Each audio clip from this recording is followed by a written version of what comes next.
My biggest aha moment in yoga was probably my first yoga class in the US. I came here for college. I wasn't new to yoga at the time. I got exposed first to Qigong when I was 14, and going on 15 I started doing some yoga, but I didn't have a teacher. I learned a little Qigong from TV, and then a little yoga from a friend that used to take classes in Tel Aviv. And I'd go down to the beach by my house, do a little Qigong, do whatever yoga poses I learned, and just hold them for a long time, and then run to the next city and back, and do some yoga, do some Qigong, and go home.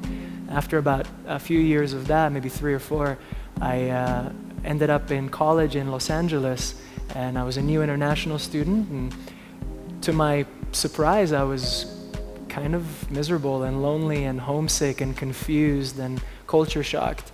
And someone who would become a friend said, you know, I do this thing on Sunday morning. It's a yoga class. You should come.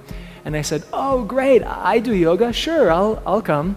And I came, and it was one of the most embarrassing experiences of my life. It was just a room full of beautiful people, and they were all a lot more flexible and strong and had better stamina than me. The class was a very strong class. I spent half the class panting in child's pose, but when we got to Shavasana, I could suddenly take a full breath.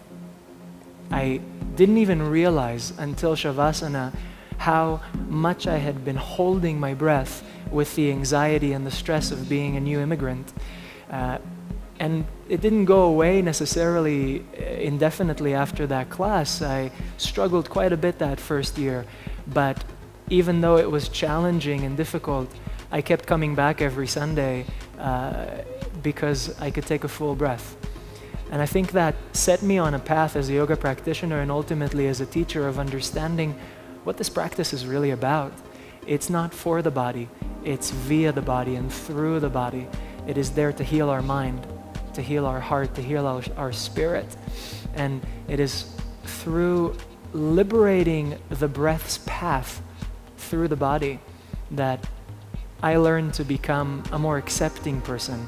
I learned to grow up and not always have things the way I would prefer them to be, but be able to roll with the punches and hang with it.